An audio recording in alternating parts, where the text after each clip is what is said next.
Louisa from LA Training Academy, Creating Salon Success. I want to talk today about systemisation. So many people often say to me, what's systemisation and why do we need it? Now, I just think that any business that is systemised means it's a saleable business. So you might think that I don't want to sell my business, but one of the best strategies of any business is to always have an exit plan. So when you've got an exit plan, you know that you've always got to get out.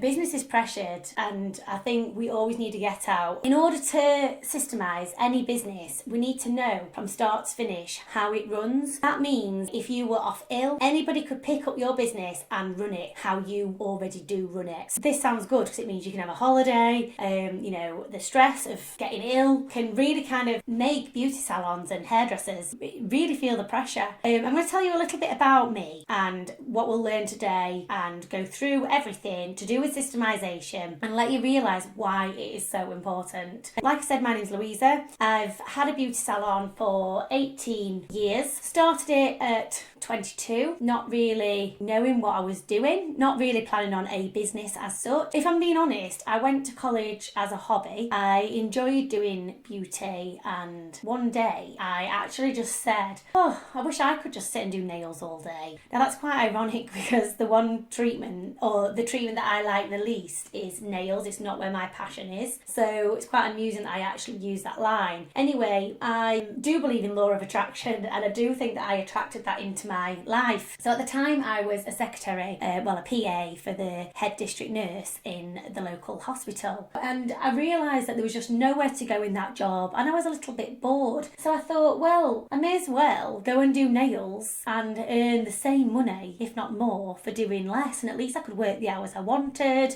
All those reasons that we think is going to make, being self-employed good, or all the good things about being self-employed. We never realise or hear or see any of the bad bits. I've created this salon, 18 years, one-man band, with, the odd staff member here and there, not really knowing what to do with the staff member, just thinking that we're all working, doing the same job, doing treatments. I've gone from no staff to 7 staff. I've now created not just a beauty salon with a treatment room, I've also created a spa and relaxation area. So I've got a steam room, sauna and relaxation area, which is obviously where my passion lies. So, that's why I've probably expanded that area so much. To be honest, that's probably what triggered me to systemise my salon, because I realised having something as technical as a steam room, nobody knew what to do or how to turn it on except me. So I had no choice but to type a procedure, and this is where it all started for me. The salon's fully staffed. It runs whether I'm there or I'm not, because everybody knows how things should run, and they've got a procedure manual if they were stuck. So for those who know, I've also developed a skincare range, which is LA Skincare. Skin was a passion of mine probably from college. I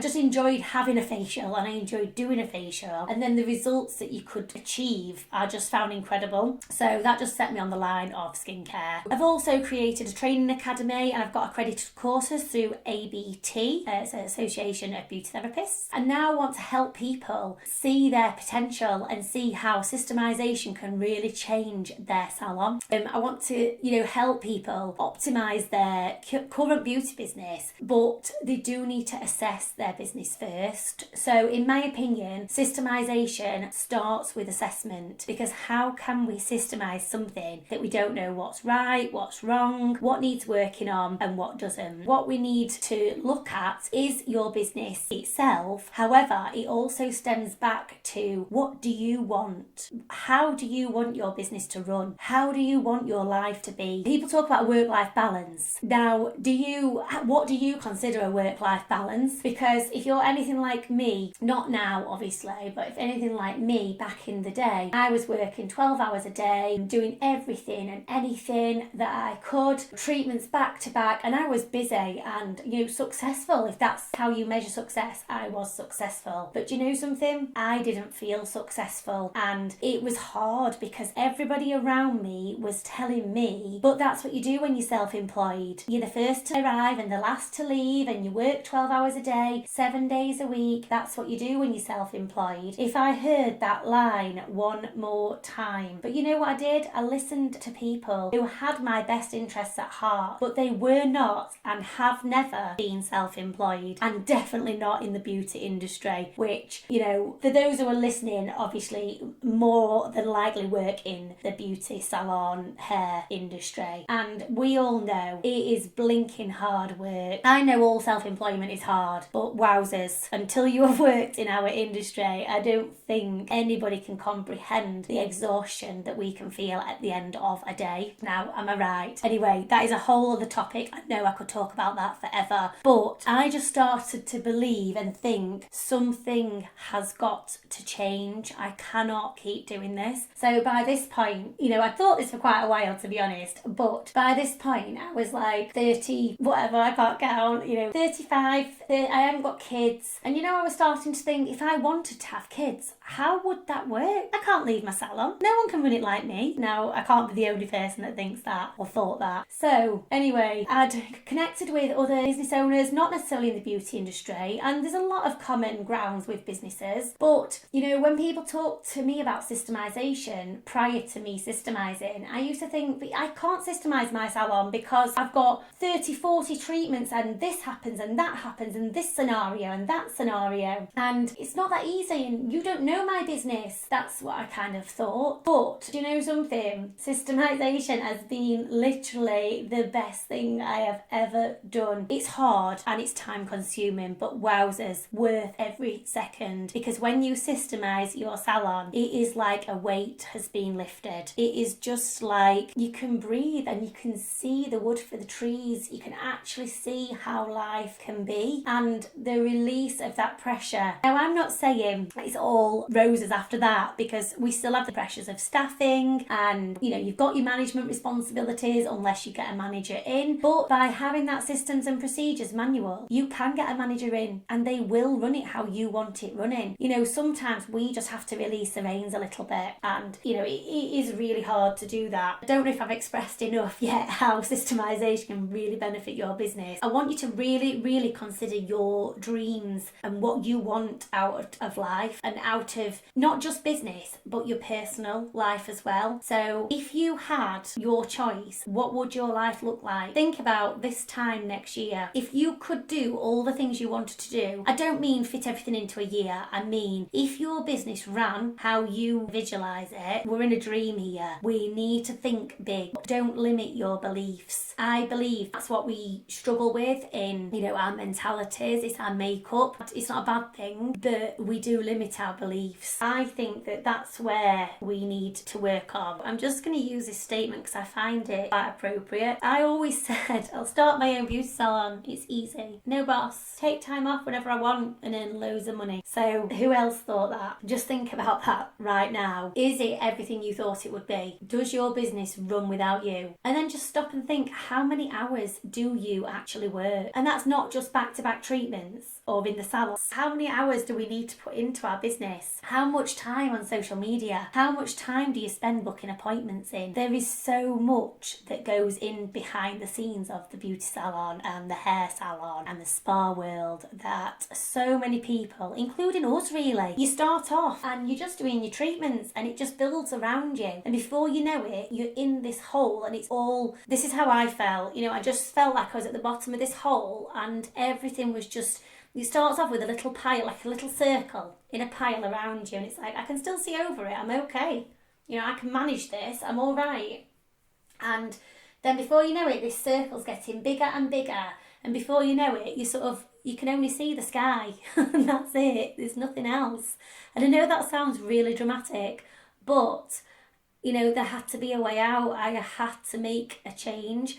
I started to think that I don't want this as my life. I don't want to give up my job, well, my beauty salon, you know, but I don't want this. This cannot be life. This is all I kept saying. This cannot be life. I'm only saying all of these things because I'm just acknowledging how hard it is. And, give yourself a pat on the back right now for just doing amazing. And actually working in your salon and running a business, it is hard work, but we need that help. I'm going to stop going on about the salon and how hard it is because you don't need me to tell you that. You know that. I do think it can take you into a negative spiral, and this is where we can really, really suffer, and this is not a good place to be. I'm a big believer in law of attraction, and if you've not heard of it, basically law of attraction claims that whatever you give focus to, it will grow. So if you've heard of that word manifest, it's like it manifests in you. Like me, if I kept thinking, I can't do this,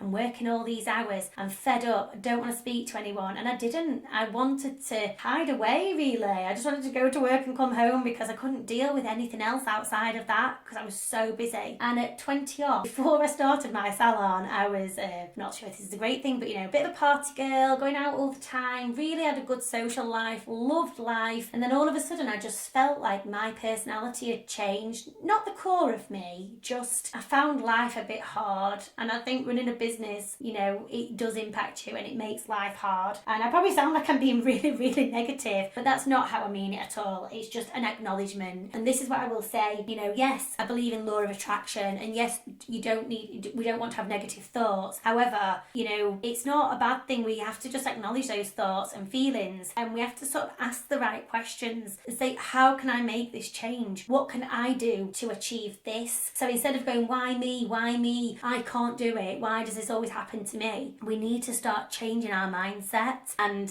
for those who are in my Facebook group, Creating Salon Success, I go on about this all the time, but it is because it is the biggest thing that changed my outlook. I've always been a positive person, happy-go-lucky, fly by the seat of my pants kind of person, but it's got to be solid. Your mindset has got to be solid. So when something hits, you can take it, acknowledge it, and it is rubbish, and I'm not saying you have to pretend everything's all right because it's not, but we have to find the good in everything. So the gratitude, gratitude is a massive thing. When you are feeling grateful, you cannot have a negative thought. When you're grateful for things, so list what you're grateful for, and look around you, think deep, not just your friends, your family, your car, your house, your wages, your job. Think deeper. If you haven't read The Power, this is where I'm going to recommend The Power by Rhonda Byrne. She really goes to town. You're grateful for the chair that you sit on, you're grateful for the material that you sat on, the cushion underneath your bum, you're grateful for the desk that you're working from. It is really over the top, to the point where it's laughable. But you know what? When you feel that much gratitude and love for things, it changes your life and your outlook. We are going on to systemisation, but we need to get our mind in a good place. Law of attraction is just massive for me. I want you to think about your, things that you're grateful for. Really think outside the box. Like I said, we've got to really think about what you want. So not everybody's systemisation is the same. So don't get me wrong, the core is the same, but you've got to look at you and your life and what you want. Like I said, I haven't got children. You might have got children, you might have got a family, you might have got family ties, you might have got elderly parents you look after, things that we have got to massively consider. So people often just live in I'm happy with this moment, I'm happy with this, and that is great, but we've just got to have some goals and some dreams. I'm a big fan of you got to have a dream. If you don't have a dream, how can you have a dream come true? Now, you'll be happy that I'm not breaking out into song because I always want to sing the little song that goes with it in the Disney film, but I will refrain from doing that. But it is so true. You've got to have a dream. We've got to see what you really, really want. I want you to really look at where you see yourself in 12 months' time. Look at your business and look at you. What is your dream? Imagine your perfect life. How does it look? Write it down as if you are living it now. So just dream big. Just think crazy here. There's no right or wrong. I've created a system, and funnily enough, it's called Systemised, because once I'd systemised my salon, everything changed for me. If you want to learn how to systemise your salon, to have that financial freedom, that mental freedom, that solid mindset, then you need to look at the system first. I've created a system. My system is systems, you, sales, so your profitability, time. This is all about time management. We need to work on employee satisfaction. This is massive. We need to market great products and services. So it's all about your marketing, what things you've got going off there, things that are in place or things that need to be put in place. You need to integrate yourself with like-minded people. So this is all about like creating contacts. Satisfaction of the customer. We need to look at the salon and what we do as a salon to go above and beyond for our clients, and then look at our efforts to innovate. So we're going to introduce new methods. So that is systemize. Just to recap, S is for systems, Y is for you, sales is the next S, T for time, E for employee satisfaction, M for marketing great products and services, I for integrating yourself with like-minded people, satisfaction for the customer, and efforts to innovate. So each letter stands for something, and we need to make that business assessment. You need to look at where things are working, where things are not, things that you might not have even thought of. And on this list of questions, you might think, well, how's that going to benefit my salon? Believe me, it will.